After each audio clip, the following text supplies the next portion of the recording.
Assalamualaikum warahmatullahi wabarakatuh. Saya Fadilah Pengusi.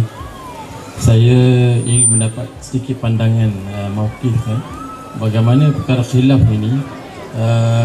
Kalau adalah maknanya boleh kita tahap-tahapkan khilaf yang dibenarkan dalam masyarakat awam, ataupun dia naik sikit dia masyarakat yang berilmu, ataupun masyarakat yang lebih tinggi dalam masyarakat, seumpama para mufti dan sebagainya.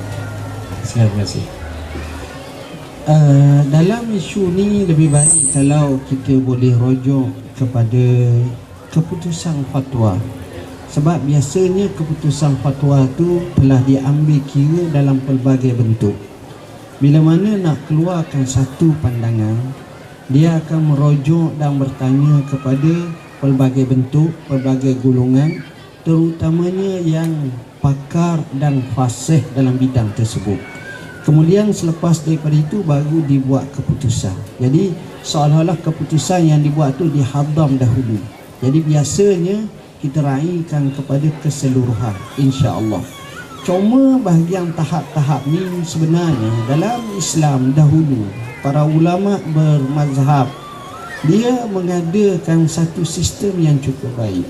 Sebagai contoh, bila mana kita belajar dalam fiqh, fiqh ni yang pertama didedahkan kepada kita fiqh yang berbentuk matan, seperti matan ghayah wa takrib, pendek rekah.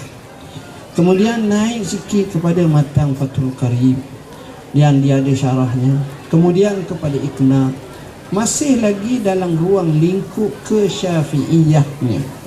Dalam keadaan macam itu hanya mengambil pandangan-pandangan yang hanya dalam ruang lingkup masih lagi bermazhab Syafi'i. Jadi khilafnya amatlah sikit dan nadir, tak banyak. Pada masa itu kita nampak keadaannya macam telah dipimpin dalam keadaan sehala.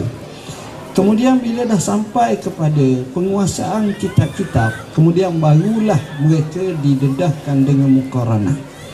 Bila muqaranah ni walaupun bermazhab Syafi'i, sebagai contohnya Imam Nawawi melalui Majmu', masa itu dia bincang dah. Jadi untuk nak cakap dalam masalah orang awam, lebih baik dengan satu sahaja, dengan mengelakkan khilaf supaya ianya tidak menjadi keadaan yang kurang selesa. Sebab kita tuan-tuan, zaman sekarang bila berkhilaf kita nak menang dan kalah. Zaman dulu nak cari benar dan salah. Jadi dua keadaan berbeza. Bila kita nak menang dan kalah, kita kalah pun kita nak menang. Tapi orang zaman dahulu macam Imam Syafi'i kata, tak kala aku berdebat dengan orang, aku harap kebenaran datang daripada pihak lidah dia. Tapi Tuhan tak jadi macam tu, datang daripada pihak aku saja. Nak gambarkan maknanya, itulah ikhlasnya hati. Pernah anak kepada Imam Abu Hanifah nak berdebat macam abah dia, dia kata jangan. Kenapa? Kerana aku berdebat nak cari kebenaran, kamu berdebat nak cari kemenangan. Jadi dua hadaf, matlamat, objektif tak sama. Jadi di sinilah lebih baik dari segi saddu zari'ah, kita tak perlu masuk dalam bab-bab khilafiyah yang akhirnya kita lemah.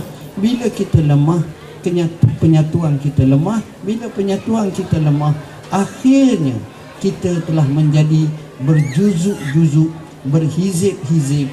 Akhirnya kita tidak ada lagi sebarang kekuatan. Musuh mudah untuk mengalahkan kita. Wallahu a'lam.